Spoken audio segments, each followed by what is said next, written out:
Qui sont les 24 vieillards dans le chapitre 4 de l'Apocalypse? L'apôtre Jean nous dit qu'il a vu un curieux groupe de personnes assises autour du trône de Dieu dans le ciel. Il les appelle les vieillards et dit qu'il y en avait exactement 24. Ces vieillards étaient-ils des êtres célestes au sens propre, ou symbolisaient-ils simplement quelqu'un ou quelque chose d'autre?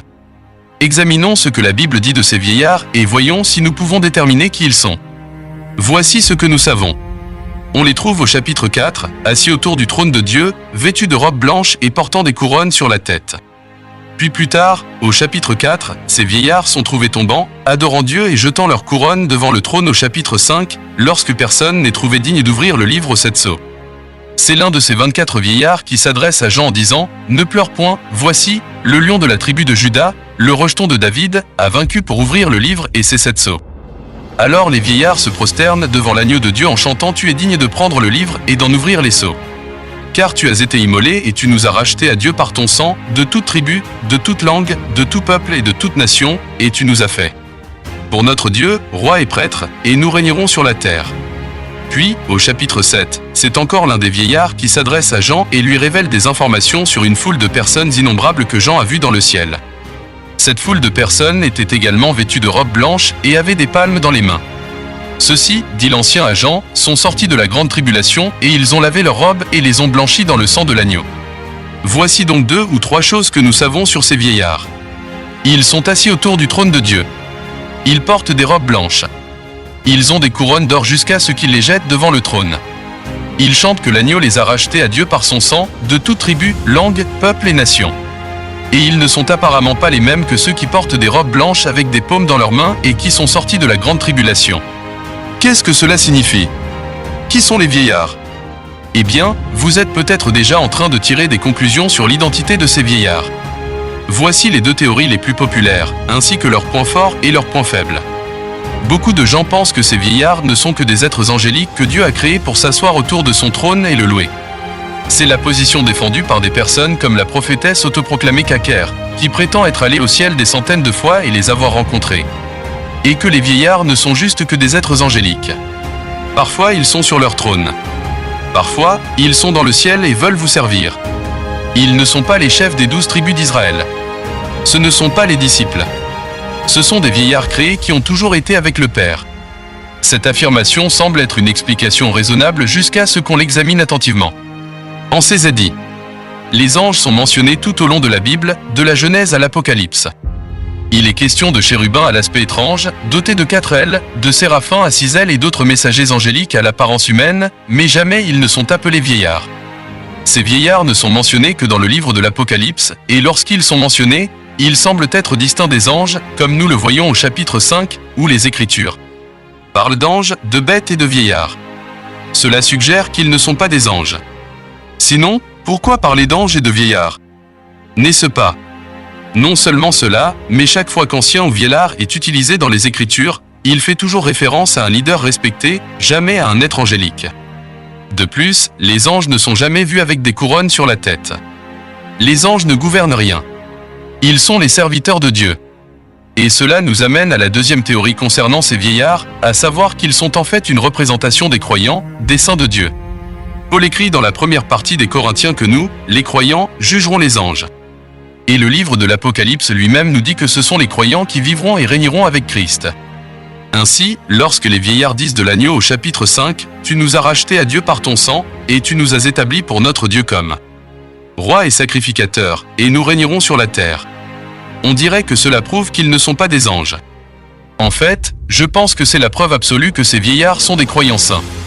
La plupart des gens ne réalisent pas que lorsque Jean a écrit le livre de l'Apocalypse à l'Église au 1er siècle de notre ère, il a pris une citation du chant que les vieillards chantent au chapitre 5 et l'a utilisé comme introduction au chapitre 1, lorsque Jean a été inspiré pour écrire ce livre.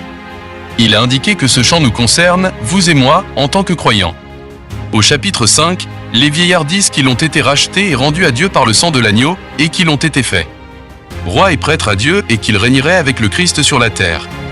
Et dans le chapitre 1, Jean a écrit spécifiquement à cette église en disant que le Christ nous a aimés et nous a lavés de nos péchés dans son propre sang et a fait de nous des rois et des prêtres pour Dieu et son Père.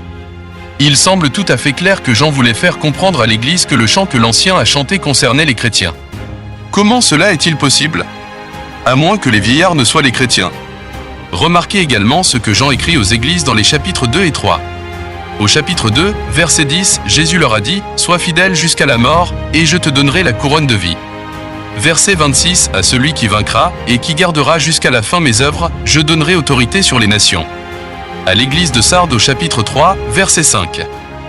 Jésus dit que celui qui vaincra sera revêtu ainsi de vêtements blancs, je n'effacerai point son nom du livre de vie, et je confesserai son nom devant mon Père et devant ses anges. Puis au verset 11, Jésus avertit l'église de Philadelphie de ne laisser personne leur voler leur couronne.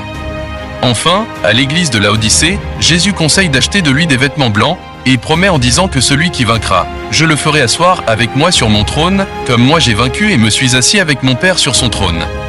Ainsi, les églises se voient promettre au chapitre 2 et 3 qu'elles recevront des couronnes, des robes blanches et un siège avec Dieu autour de son trône. Et immédiatement après, au chapitre 4 de l'Apocalypse, nous trouvons 24 vieillards assis avec Dieu devant son trône, portant des robes blanches et ayant des couronnes. C'est assez convaincant, n'est-ce pas? Si vous voulez mon avis. Ces promesses ne se trouvent pas seulement dans le livre de l'Apocalypse, mais aussi dans au moins 3 autres endroits de la Bible, dans 2 Timothée 4. Jacques 1 et dans 1 Pierre 5. Les chrétiens se voient promettre des couronnes pour avoir vécu dans l'obéissance au Christ, et bien que les anges soient souvent vus portant des robes blanches. Seuls les croyants se voient promettre un siège avec Dieu autour du trône. De plus, une autre preuve irréfutable qu'il ne s'agit pas d'anges se trouve dans leur chant lorsqu'ils affirment avoir été rachetés à Dieu de toute tribu, langue, peuple et nation. Jésus n'est pas mort pour racheter les anges. Et les anges n'ont pas été rachetés du monde des êtres humains et des nations. Mais j'admets que, même si tout cela semble très clair, il y a 3 grandes questions auxquelles je n'ai pas encore répondu au sujet de ces vieillards. S'ils sont des hommes saints, pourquoi sont-ils différents des autres croyants portant des robes blanches et des palmes dans leurs mains au chapitre 7? Et si leur chant dans le chapitre 5 de l'Apocalypse prouve qu'ils sont des humains, pourquoi la Bible semble-t-elle nous dire que les êtres angéliques étranges autour du trône de Dieu chantent aussi ce même chant? Et troisièmement, pourquoi sont-ils au nombre de 24? Il y aura certainement plus de 24 croyants au ciel. Quelle est donc la signification du nombre 24 ici? Abordons ces questions une par une. Tout d'abord, s'ils sont humains, pourquoi sont-ils différents de ceux qui sont sortis de la grande tribulation au chapitre 7? Eh bien, cette réponse est en fait assez simple. Si vous êtes futuriste, c'est-à-dire si vous croyez que le livre d'Apocalypse nous donne une prophétie des choses qui ne se sont pas encore produites et qui se produiront dans le futur. La position futuriste est ici parfaitement logique. Si les 7 dernières années de la prophétie dont Daniel a parlé dans le chapitre 9 de Daniel vont se produire dans le futur, et s'il y aura une grande tribulation pendant ces 7 années, comme Jésus l'a dit, et Matthieu 24, 21, alors nous pouvons penser que ceux qui meurent et vont au ciel pendant cette période de grande tribulation sont un nombre massif de personnes en robe blanche que Jean a vu dans l'Apocalypse 7. Dans l'Apocalypse 6, Jean nous dit que les âmes de ceux qui sont morts pendant cette période de tribulation sont vues au ciel et reçoivent des robes blanches. Donc, apparemment, les 24 vieillards sont des saints qui sont au ciel avant que cette grande tribulation ne commence. Car une fois qu'elle commence, les âmes qui meurent et vont au ciel ne font pas partie de ces vieillards. Elles n'ont pas de couronne.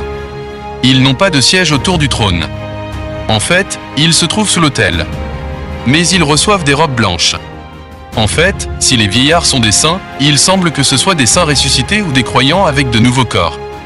Je dis cela parce que ceux qui sont morts pendant la tribulation ne sont pas vus au ciel avec des corps. Ce sont seulement leurs âmes qui sont vues au ciel. Et ensuite, après le retour de Jésus, au chapitre 19. Le chapitre 20 nous dit que les âmes de ceux qui ont vécu pendant cette grande tribulation sont ressuscitées après le retour du Christ. Cela correspond à une vision futuriste de l'enlèvement des saints avant la tribulation. En effet, les vieillards semblent être des saints, mais pas des saints de la tribulation, puisqu'ils ont déjà reçu leur couronne ou récompense que Jésus leur a promise à la résurrection. Il semble que ces vieillards aient été ressuscités ou enlevés avant le début de la tribulation, puis qu'après la tribulation, tous les croyants qui sont morts pendant cette période seront également ressuscités. Cela explique pourquoi, ceux qui sont déjà ressuscités avant même le début de cette grande tribulation, ceux-là sont appelés les 24 vieillards. Et ceux qui meurent et vont au ciel pendant cette période, mais qui ne sont pas encore ressuscités, sont appelés les âmes du ciel. C'est au moins l'explication la plus appropriée que je puisse voir, et elle harmonise tout le livre de l'Apocalypse et est parfaitement logique sans avoir à tordre les Écritures pour la faire correspondre. Très bien. Mais si nous avons raison et si le chant des vieillards prouve qu'il s'agit de croyants qui ont été ressuscités, alors pourquoi Apocalypse 5 nous dit-elle que les 4 êtres vivants et les 24 vieillards se prosternèrent devant l'agneau et chantent ce chant? Si ces 4 êtres vivants sont des êtres angéliques et qu'elles chantent ce cantique, cela ne prouve-t-il pas que les vieillards pourraient aussi être des êtres angéliques? Eh bien, tout d'abord, il n'est pas dit que les 4 êtres vivants ont chanté ce chant.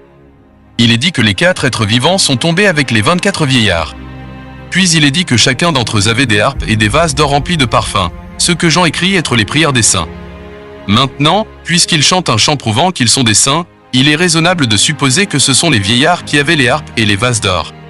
Les vieillards qui semblent être les saints seraient ceux qui offrent les prières des saints. C'est vrai.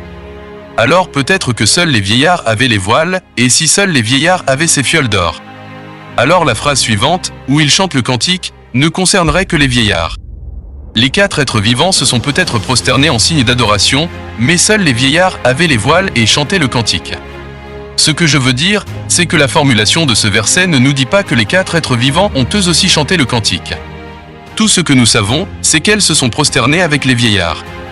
Mais indépendamment de cela, même si les 4 êtres vivants ont chanté avec les vieillards, il faudrait que dit ce chant soit vrai pour au moins un des groupes qui le chante. N'est-ce pas? Je veux dire, nous savons que les 4 êtres vivants n'étaient pas des saints, donc puisqu'ils ont chanté ça, Dieu les a rachetés par son sang. Il aurait sûrement fallu que ce soit vrai pour les vieillards. N'est-ce pas?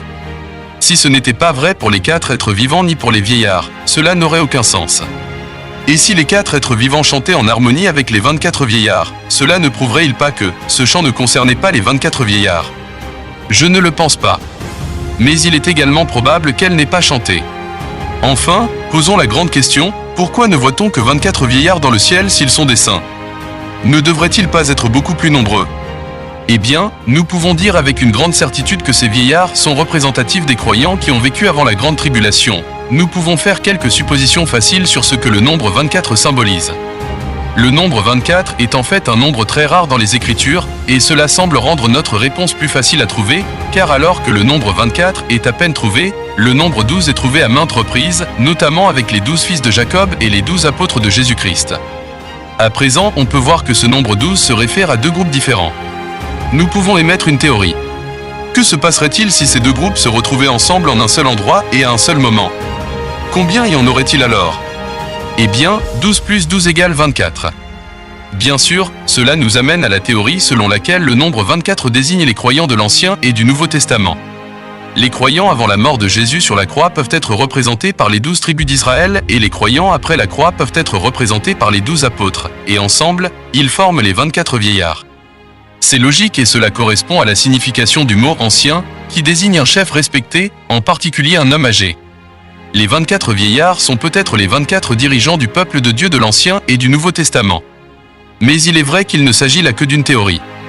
Nous devons trouver un soutien scripturaire à cette idée avant de pouvoir supposer qu'il s'agit d'une bonne explication du nombre 24. Voici 2 passages à considérer, Apocalypse 21 et Matthieu 19. Dans Apocalypse 21, nous voyons une description de la Nouvelle Jérusalem, la cité de Dieu, descendant du ciel. La ville est brillante et faite d'or clair et ressemble à du cristal. Et Jean nous dit qu'elle a 12 portes et 12 fondations. Les 12 portes, dit-il, avaient des noms écrits dessus. Les noms des 12 tribus d'Israël et des 12 pierres de fondation. Eh bien, elles avaient aussi des noms écrits dessus. Les noms des 12 apôtres.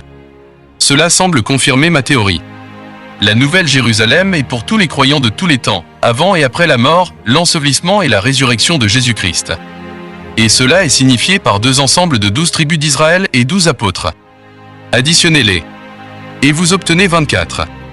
Et ce n'est pas tout. Regardez dans Matthieu 19, où nous lisons une autre déclaration très curieuse faite par Jésus lui-même. Il dit à Pierre: vous, qui m'avez suivi dans la régénération. Quand le Fils de l'homme sera assis sur le trône de sa gloire, vous serez aussi assis sur 12 trônes, jugeant les 12 tribus d'Israël. Maintenant, cela pourrait faire référence au jugement des nations auxquelles les saints participeront après la période de tribulation de 7 ans. Mais il est intéressant de voir ces 2 groupes de 12 mentionnés à nouveau. Il est raisonnable de supposer que le premier groupe ici, les 12 apôtres, peut représenter tous les croyants de l'Église de la même manière que le second groupe, les 12 tribus, peut représenter tout Israël. En prenant toutes ces preuves ensemble, je pense que nous avons un argument solide pour penser que les 24 vieillards symbolisent les saints ressuscités de tous les temps avant et après que Jésus ait marché sur la terre, et que cela prouve réellement que les saints sont ressuscités avant que les 7 dernières années de la prophétie commencent et que la grande tribulation vienne à ceux qui restent sur la terre. Maintenant, je sais que beaucoup de gens ne sont pas d'accord avec moi sur mon point de vue selon lequel l'enlèvement aura lieu avant la tribulation, et ce n'est pas grave. J'aimerais connaître vos théories sur les 24 vieillards. Ne sont-ils vraiment que des êtres angéliques? Si oui, comment expliquez-vous leur couronne au chapitre 4 ou leur chant au chapitre 5? Et s'ils sont vraiment une image des croyants, cela ne prouve-t-il pas l'enlèvement avant la tribulation? Faites-moi savoir ce que vous pensez dans les commentaires ci-dessous. Maintenant, avant de partir, je tiens à vous remercier sincèrement d'avoir regardé cette vidéo.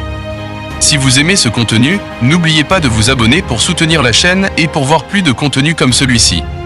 J'apprécie vraiment votre soutien. Je tiens également à vous rappeler que toute la Bible ne parle finalement que d'une seule chose, la rédemption de l'humanité par Jésus-Christ. La bonne nouvelle que Christ est mort pour payer le prix de nos péchés sur la croix. Puisque votre péché a été payé par Christ. Tout ce qu'il vous reste à faire est de vous détourner de votre péché et d'accepter son salut par la foi. Si vous n'avez jamais accepté ce don de Dieu par la foi, pourquoi ne le feriez-vous pas aujourd'hui?